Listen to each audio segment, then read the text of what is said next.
우리나라 부동산 정책은 고무줄과 같아서 이렇게 그래서 띠리리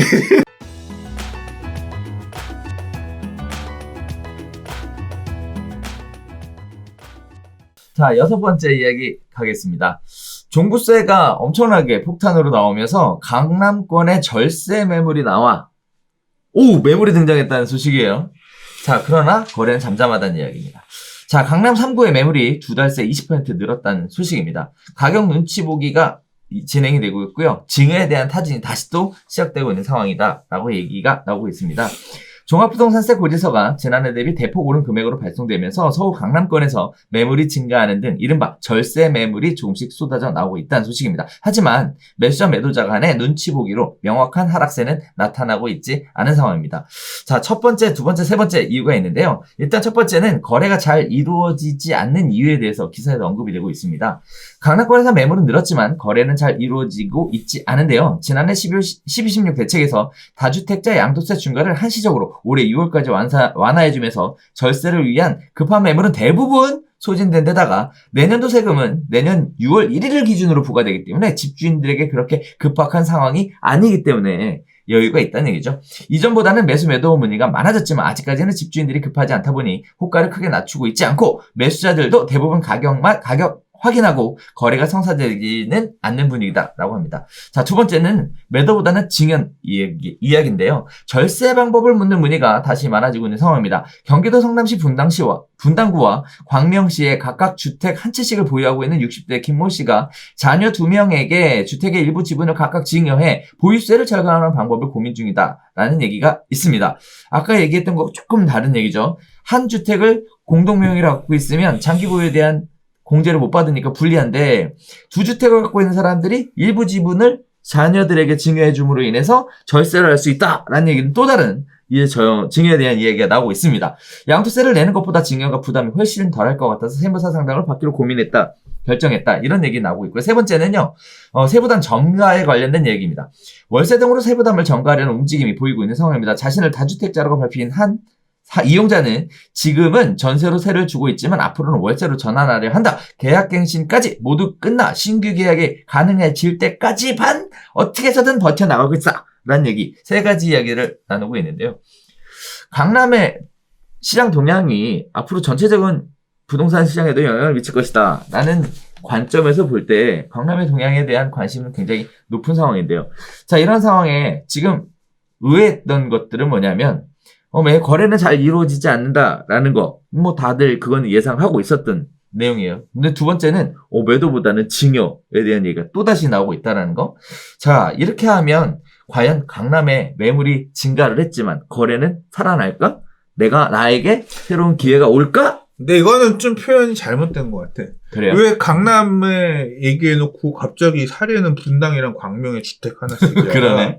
이거는 틀린 얘기야. 그리고 이거는 얘기가 좀 잘못됐다기보다는 분당에 광명에 하나씩 주택이라고 하면 이게 지금 일부 지분 증여를 통해서 이제 그러니까 지분 증여를 통해서 가액을 낮춰보려고 하는 거잖아요. 그렇죠. 근데 내년에 이제 다주택은 퍼센트가 달라지기 때문에 올해는 그렇게 가셨다가 내년에는 또 완전히 이게 세율이 바뀌면 부담할 수 없는 금액으로 튀어갈 수 있고 공시 가격이 올라가면 그렇게 지분 일부로 조금 낮춰봐야 다시 또 올라갈 수가 있어서 근본적인 대책이 안 될 수 있어요. 그냥 한 채를 증여를 바로 해버리셔야지 통으로. 그러면 이제 금액이 엄청나네. 좀 나오겠지만. 그러니까 결국은 뭐냐면 고민하셔서 그래도 하겠다라고만 하시면 되는 거지 뭐. 그래서 강남에서 증여가 대세다. 이거는 강남의 사례를 놓고 좀 다시 얘기를 해봐야 될 것 같아요. 잘 모르겠어. 그리고 이제 절세 매물들은 아까 당장 우리가 앞에 1번 얘기할 때 얘기했잖아요. 고민한다니까요. 올해 지금 2천 몇백 받았는데 내년에 지금 6천이야? 5천 몇백이야? 야, 안 되겠다. 하나 팔아야지. 그 소리가 나오고 있어요.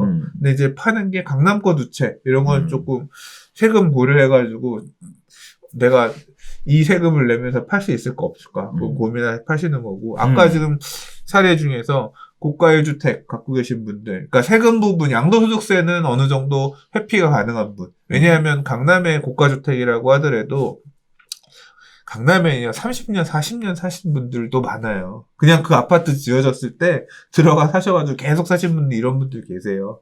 그러니까 그런 분들은 뭐냐면 15년 이상, 10년 이상 그 집에 거주하면서 1주택이었기 때문에 장기보유공제 80%다 받아 먹으실 수 있는 분들이 있거든요. 이제 이런 분들은 사실 양도소득세가 계산하면 그렇게 크지 않아요. 이제 그런 분들 물건들 같은 경우는 야, 이 종부세 2천만 원도 너무 크다. 1,000만 원도 너무 크다. 우리 생활 환경 하에서. 그리고 내 앞으로 몇 년 더 산다고. 그러면 집을 조금 약간 축소해서 저렴한 데로 가고, 이거 팔고 남으면 내가 뭐 20억 남는다, 10억 남는다 그러면 죽을 때까지도 쓰자. 뭐 이런 판단을 하면서 이제 움직이실 수 있는 분들도 있겠죠. 그래서 절세 매물들 또는 그렇게 옮기려는 매물들도 일부는 나올 수 있겠죠. 근데 그게 지금 본격적으로 가셔야 될 거냐? 매수는 잠잠하다 그랬잖아요. 그렇죠. 제가 매수자면 계속 모니터링 할 거예요. 갈아타기, 내가 강남 요번에 진입하려고 갈아타기 하려고 하는 분이라고 하면 총알 어느 정도 준비하고 계속 보겠죠. 왜? 지금이 골든타임이 아닐 수 있어.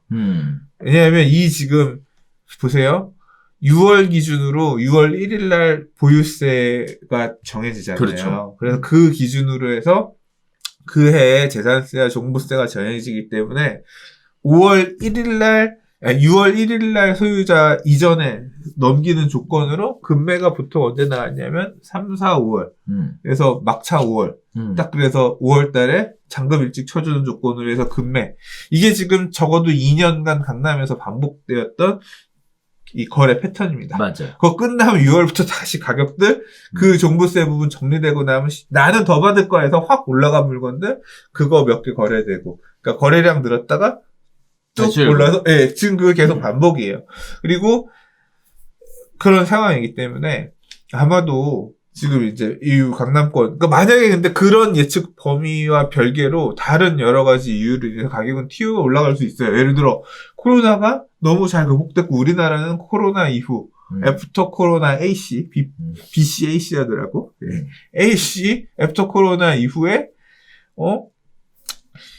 갑자기 가장 이 경제적으로 혜택을 많이 보는 나라가 돼서 우리나라의 물건이 전 세계적으로 막 보복 소비할 수 많이 팔리고 막 경제 상황이 좋아지고 막 그래서 이게 지금 우리나라는 잘 극복될 것 같아. 매수가 막 계속 붙어. 그래서 가면 그 시기가 좀 더 일찍 오면서 가격이 좀 더 먼저 반등할 수도 있고 또는 임대 가격 밀어 올리는 것들 이런 것들이 더 반영. 지금 당장 뭐 오늘 기사 피기에는 없었지만 대치동에 아파트 뭐 전세 20억 넘는 거 거래돼 뭐 이런 얘기들 나오잖아요. 이제 전세가 매매를 밀어 올리면서 야, 이 돈 주고 전세 가더니 그냥 차라리 산다. 이런 수요들이 매매가들을 막 건드리기 시작하면서 내년 당장 이제 올 11월, 12월부터는 본격적으로 강남의 학군지 이사철이잖아요. 그렇죠. 그러면서 이제 건드리기 시작하면서 내가 요거 딱 고금액 정도까지 내려오면 살려고 대기 타고 있었는데 전세가 치고 올라가고 매매가가 밀어 올라가는 모습이 보이네. 안 되겠다. 그럼 내년 1, 2월 달에 매수가 가면서 또 움직일 수도 있거든요. 그러니까 계속 모니터링을 할 거라고요. 이 살려고 이게 한두 푼 들어가는 집이 아니니까. 그래서 이제 그런 변화에 따라서 어떻게 지금 연말장이 갈 거냐는 좀 봐야 될 것 같고요. 그런 게 없다면 또 지금 매수 대기 잠복하고 있는 분들은 진입하려고 강남 핵심 지역으로 잠복하려는 분들은 재산세와 관련돼서 내년 3, 4, 5월을 이제 타겟팅해서 그렇죠. 기다리고 계시겠죠. 그래서 이제 그런 흐름일 거라고 지금 보여지고요. 증여는 아까 말씀드린 대로 강남 사례가 아니니까 좀 봐야 될 것 같고. 전세에서 월세로 세부담 전가. 이건 사실 세부담 전가하고 싶다고 해서 무조건 되는 건 아니에요. 항상 보면 이게 조세하고 상관없이 사실 원래 임대인은 항상 최대한으로 임대료를 많이 받고 싶어요. 보유세랑 상관없이. 보유세가 많든 적든 최대한 많이 받고 싶어요. 그래서 어떤 경제학자 분은 이 보유세 늘린다고 해서 월세가 올라간다고 하는 건 어불성설에 말이 안 된다. 이렇게 말씀하시는 분도 계세요. 근데 저는 영향을 끼친다고 생각해요. 그러니까 지금 월세가 생각보다 안 오르거든요. 그러니까 전세 가격 급등한 거에 비해서 월세 가격은 별로 안 올랐어요. 이건 저는 금리에 영향이 있다고 생각하거든요. 금리가 영향을 끼치듯이 한두 명한테 보유세가 세게 가면 그건 영향을 안 끼치지만 모든 소유자들, 모든 임대인들한테 이렇게 지금처럼 보유세가 급격하게 증가하는 이런 분위기에는 당연히 영향이 끼치리라고 생각하고 예, 전세를 월세로 전환하려고 한다든가 전세를 줄 거면 전세를 좀 더 받으려고 한다든가 하는 게 그러니까 악이 생기는 거야. 물건도 그러니까 이런 전세를 임대를 놓는 사람들의 목소리가 좀 더 크게 반영이 되는 시대로 가고 있는 거라서 이 영향도 당연히 끼칠 거라고 생각하고 저는 사실 이거는 판단은 조금 다릅니다. 그러니까 지금 뭐 이 기사에서의 사례는 설명해 주신 사례는 전세를 월세로 전환해서 월세를 조금 더 받아가지고 그 받은 월세를 모아가지고 나는 종부세 내겠다 이런 식으로 대응해야겠다고 하는데 나는 좀 틀려. 전세를 이빠이 더 받아서 그 돈으로 뭉탱이 돈 들고 있다가 보유세 내면 되지. 뭐하러 그 월세 모아서 내냐. 전세금은 목돈으로 들어와서 있잖아. 그 돈을 활용해서 더 벌거나 기회를 보거나 하면 되지. 그리고 보유세는 지금 급증하지만 항상 이렇게 급증한 보유세는 후폭풍을 몰고 오기 마련입니다. 그래서 또 이게 너무 과하다 이런 인식이 만들어지고 부동산 가격이 안정화되면 이렇게 강화된 보유세를 완화시켜라, 누그러뜨려라 이런 목소리에도 또 반응하는 시기가 올 거라고 생각해요. 결국은 정책은 우리나라 부동산 정책은 고무줄과 같아서 이렇게 그래서 그럴 수밖에 없어. 잘 이것도 한때다. 저는 한때라고 생각해요.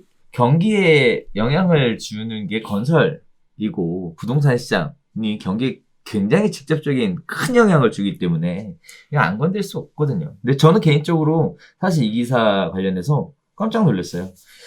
부동산 현장에 있는 상황에서 이 기사를 보면 강남 3구 매물 2달 새 20% 늘어에 대해서부터 시작이에요. 왜냐면 안 늘었어요. 네.